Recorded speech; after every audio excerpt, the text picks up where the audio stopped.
бүткүл жерлердеги профсоюздун эс алуу жайларын баары талкаланып калган. Профсоюз алып бара албайт аларды. Сонун Кыргызстандын жерлерин профсоюз басып алган, бүт талкаланган. Бүт бара. Өткөрүп берсин райондорго, элдерге, өзлөрү иштетсин. Же мамлекет алып, же частный бизнеске ГЧП кылып иштетишибиз керек да. Сонун курорттор жатат. Жыргалаң, Жети Күз мен билгенден. Эми ушул барсаңар акыбалына ыйлайсыңар. Эми кичине иштешибиз керек да, алдыга жылыш керек жа. Балыкчы шаардык кеңештин депутаттарына кайрылат элем. Ушул шаарда мэрге да айттым элем, бир автотранспортный предприятие ачып, бир 2-3 автобус алып берели.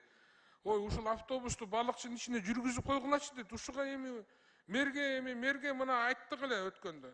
Ачып койчу, биз деле алып берели, ар кайсы жактан чогултуп.